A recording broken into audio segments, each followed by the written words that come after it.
we're talking about played in the NFL, coached in the NFL. He's a Hall of Famer, won a Super Bowl, and more importantly, K-Mac, he's even a better person than all that. We're happy to have back here on the Sports Shop. Very, very happy. The great Coach Tony Dungy. Coach, what's going on? How you doing? Hey, you guys always get me going with that music in the morning. Those were my boys now back in the 70s. No question about it. Hey, but Coach, that's one thing we share in common right there. We love those guys too, man. I'm telling you, they work today. Yeah, hey, Coach, no doubt. We appreciate you, man. Thank you for giving us a little of your time. Let's jump right into it. Coach, we really want to get you on to talk about several topics. One in particular, though, we've been seeing this kind of coaching carousel a little bit. A lot of people out trying to get the next best coach. Obviously, the Cowboys finally got their guy yesterday with Mike McCarthy. But before we talk about any coaching hiring, we're curious if you were to share were you contacted by any NFL teams regarding any open slot? No, I wasn't. I actually talked to a couple of people who were looking for coaches. I told them right away I wasn't interested. He said right away. I think it was ESPN. Marcus Spears said, Tony Dungy should be the next Dallas coach. He came running in and said, we're going to Dallas. That'd be awesome. No, you have to ask your mother that. So that's not happening. That's not happening. No, not happening. But to talk about, a lot of people praise, and I agree with the hiring of Ron Rivera in Washington, and also what the Cowboys announced yesterday. Talk about those two jobs, if you will. Well, I think those two coaches, Mike McCarthy at Dallas and Ron Rivera at Washington, they're proven winners, and they can get the job done. The question is, are they going to have the format to be able to do it? And, the thing that's happened in Washington and Dallas for so long is a little bit of dysfunction at the top, and that's what's got to change. I think those guys are great coaches. I think they'll do a good job, but you have to be on the same page. I'm very close with John Lynch. He went out to San Francisco. He didn't have a lot of experience, didn't have any experience in the front office. But he and Kyle Shanahan were on the same page about the kind of team they wanted, the kind of players they want. Hey, we want to be fast. We want to be physical. We want to run the ball. And when you're on the same page, then you get it going and you can have some success. Wow, outstanding. We're talking with Tony Dungy, Pro Football Hall of Famer, NFL analyst on NBC Sports, and we're talking all things football right now. So, Coach Dungy, I'm a huge Washington fan, Redskins fan. Talk about the difficulty and what it took for Daniel Snyder to have to say, someone else come in, help me out, help me see what's really going on and what do we need to change in order for us to get better. Because they made a lot of wholesale changes starting at the top with Bruce Allen. They did, and Daniel has always been, he was a fan. He grew up rooting for the Redskins. He wants them to win. He had a vision of how to do it. He likes splashes. He likes star players. Give me the Deion Sanders, the guys who are, stars. Yeah. And that's okay, but if you're a fan, you got to coach that way. You got to do everything that way and make it work. The Raiders did that for years, but everybody's got to be on the same page.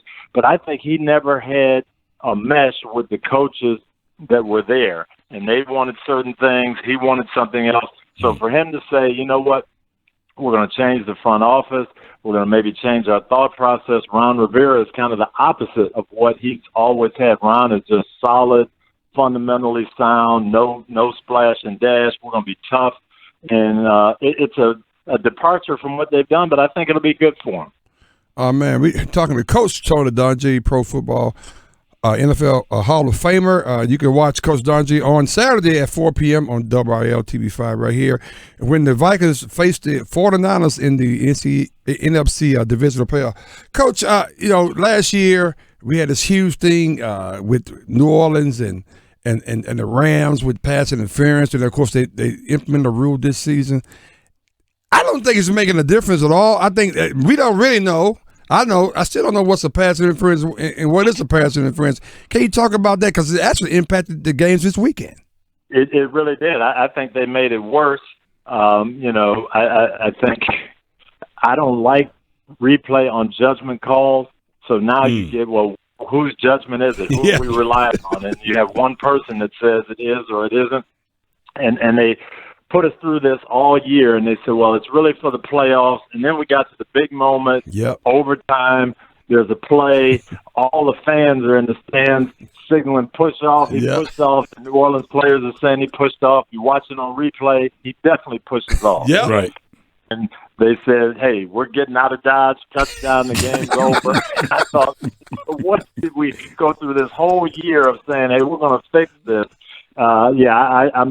I think they're going to have to do away with the rule at the end of this year. I couldn't agree more because we were watching the game together. I said, oh, it's coming back. They don't have to replay it. I mean, he definitely pushed off. Yeah. And then they came back and said, I said, well, wait a minute. I thought that was the purpose of the rule. I thought that's what we were doing. Exactly. I thought we were going to review all of these things. So, I mean, we went through this, and coaches got frustrated during the year, and they're challenging things, and it's not getting overturned. And but they said, well, hey, when we get that big call, that big moment like New Orleans had last year, that's what it's there for. Well, you had it, and they just, it just didn't come through. It did not come through. Wow, outstanding. We're talking with Coach Tony Dungy, Pro Football Hall of Famer, NFL analyst on NBC Sports. You can watch Coach Dungy on Saturday at 4 p.m. On WRL TV5 right here locally. And Coach, we've been talking over the years. You've been calling in. We've been talking about the NFL during its ups and downs. We talked about it during the Kaepernick phase. We talked about it during the this coaching carousel year after year. The coaching carousel, minority coaches getting opportunities in the NFL, getting repeat opportunities, which I think Ron Rivera is one of the few that's gotten an immediate repeat opportunity in the recent future. What grade would you give the NFL at coming up to par on trying to get more minority coaches, head coaching opportunities, and realistic opportunities to coach in the NFL? They're a C. They really are. They're trying and some things, but I really think the owners don't know. They don't understand. We talked about Daniel Snyder and all the coaches he's been through. Yeah.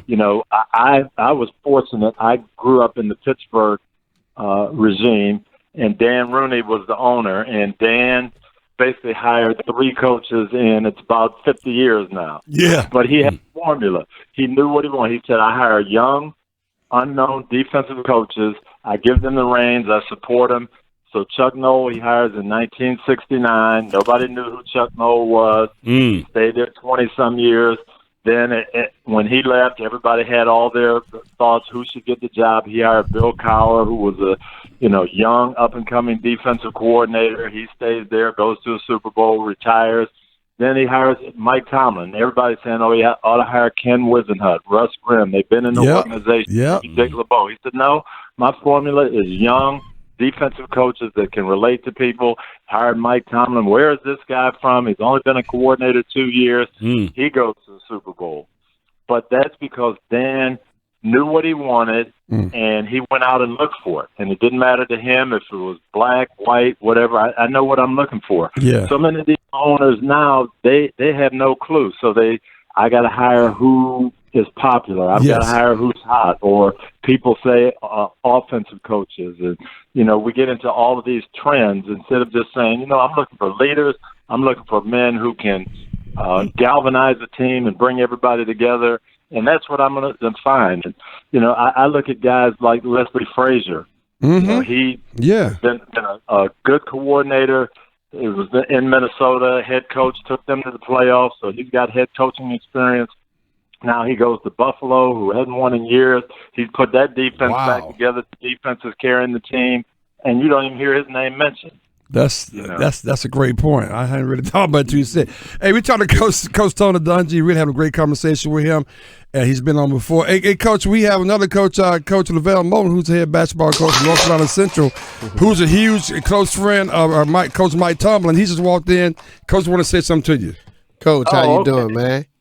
I'm well. How are you? Man, I'm wonderful. First of all, it's truly a privilege and an honor. I've read your book back and forth over and over again, and I'm really good friends with Mike, and he speaks in high regards of you. And I'm a Steelers fan, so we got a lot of similarities and commonalities, man. So it's an honor. It's an honor. Oh, my pleasure. Thank you. And Mike is just, that is exactly what we're talking about. When Herm Edwards was with me, it was my defensive back coach. He went to the head job with the Jets. So I'm looking for someone to replace Herm. I asked my scouts, tell me who's good out there in college ball. Hey, this young guy at the University of Cincinnati, he's great. He's a great communicator. He came in and interviewed in 10 minutes. I said, this is the guy. Just his presence, leadership, you could see it. Wow. So Dan Rooney sees the same thing. He said, I'm going to investigate these young defensive coaches around the league. We were actually preparing for the Super Bowl that year. Dan called me and said, man, I interviewed this Mike Tomlin. He's fantastic. Tell me about him. I said, hey, Dan, you will love him. You won't go wrong. And that was all he needed. And he could recognize it, but we got to get the guys opportunities. We got to get them interviews. We got to get them in front of people with open minds. Right. And then their talent is going to go from there. They're going to do the job if they get the opportunity. Do you think, Coach, that will ever happen? That we really get a fair shot? It'll be slow and it'll be limited. There'll be some owners who want to do that because they want to win and they understand what it takes to win. There's so many guys, though, that really don't know, and so they're just influenced by the media. They're influenced by trends. Hey, I've got to hire an offensive coach because that's what's winning. So they don't really know what they're looking for. Right. But I think in some places that know we'll get the opportunities, but it's not as common as it should be. Yeah. One of the things that's always bothered me a little bit, and I've always come to defense of Mike in this regard. Like he's never said anything, but I'll go on social media sometimes or do interviews such as this and just speak on his behalf because it's guys like him and you and the John Thompsons and the Cheneys and the Nolan Richardsons that's paved the way for me to be in the position that I'm in. And one thing I've never taken a liking to is it seems as if when black men are in leadership positions in professional sports, they get labeled recruiters, motivators. They get everything except for players coach. Tacticals. Players coach. That's exactly what you are. That's the one. And I'm looking at Mike and I'm like, just your success and your success in Indy. And then Mike has been in the league for 13 years and never had a losing season, right? And if you look at his numbers in comparison to, with all due respect, to Bill Cowher, like it's not even close, right? And even when he's ahead of Coach No. Right, yeah, he's ahead of Coach No. Coach No. Absolutely. So I'm looking like, my goodness, like it's crazy. And he never gets the credit that he deserves. I have a kid on my basketball team by the name of Jabri Blunt, and it's Mel Blunt's son. Mm-hmm. And so me and Mel have been really close, and we talk about this all the time. And I'm like, when will this guy ever get his just due? I thought he did the most phenomenal job of coaching in the NFL this year, and no one is mentioning anything about it. Yeah, he did a good job, though. Oh, he did an incredible job this year. Yeah. Wow, outstanding. You lose your starting quarterback. Your backup quarterback gets hurt. You've got new players at every position, and you start out 0-3, and you're inches away from the playoffs. That is a phenomenal year, no question about it. Phenomenal. Wow, we're talking with Coach Tony Dungy, Pro Football Hall of Famer, NFL analyst on NBC Sports, motivator, leader, leader of men. Coach, just listening to Coach Moden ask you that question and your response to that, I'm curious. Has anyone? Because you've been around the league a long time, a lot of people trust your judgment. Has any owner, any front office person really just come out and reached out to you and say, I know I'm not doing what I should be doing, or we're not doing as good as we should be. How do I get better? How do we get better? I haven't gotten that so much. The commissioner has asked me that, and we've talked and had some things how we can help some of these owners. But I've talked to owners, and they first thing they want to ask me, well, tell me who's good out there. Who can you recommend? And so I'll say, well, what are you looking for? Mm-hmm. And 9 out of 10 times, you know what they'll tell me? I don't know. Wow. So I want Let's start there. You want young, you want old, you want a disciplinarian, you want offense, you want defense. Just tell me what you're looking for, and then I can tell you who's good. But if you don't know what you want, then it's hard for me just to say, hey, take this guy. It may not be what you want. I interviewed for a job early on and in Jacksonville with the Jaguars. And the owner said, hey, I'm looking for somebody to do everything. I want that guy who runs the front office. He's just one person in charge. I said, hey, that's not me. Right. I'm a coach. That's what I do. I don't scout. I don't do all that other stuff. If you're looking for one. And so he hired Tom Coughlin. Well, that was good because that's what he wanted. But, nowadays people, I just want the best name, even if it doesn't fit what I'm looking for, and that's when you have problems. Winning the press conference. Yeah, exactly. Yeah. Hey, Coach, the last question, we'll let you get out of here. Games this weekend, you what's your opinion about some of the people you think going to come out on top this weekend with the playoff games? It is. So we've got San Francisco and Minnesota, and I didn't expect to see that. I didn't think Minnesota would get past New Orleans. Nope. They went in there, did a great job. Yeah. So that's kind of a surprise game. And I'm excited about that one. But I'll tell you, it's so tough for these wild card teams to go to that team that's been rested up and waiting for a week. San Francisco, I think they're going to be really, really tough to beat. You've got Green Bay, who has Seattle. Russell Wilson's phenomenal. Yes. I love him. But now Green Bay's been rested and waiting a week. And the AFC, I don't know who's going to deal with Baltimore. I just think what they're doing offensively and defensively, and with Lamar Jackson, they're really, really tough. And we got to give a shout out to Ozzie Newsome about this. Oh, yeah. We were doing that all week, Coach. Yep. He did it yesterday. But Ozzie said, hey, I'm going to take this young man's talent and not only believe in him, but I'm going to build it around him. We're going to get an offensive line that suits him. We're going to get big running backs. We're going to get tight ends that can control the middle of the field. We're going to get wide receivers who block. And then we're going to get a backup quarterback in case Lamar gets hurt that we can still run the same offense. So they went all in on Lamar, and he's proven them right. Coach.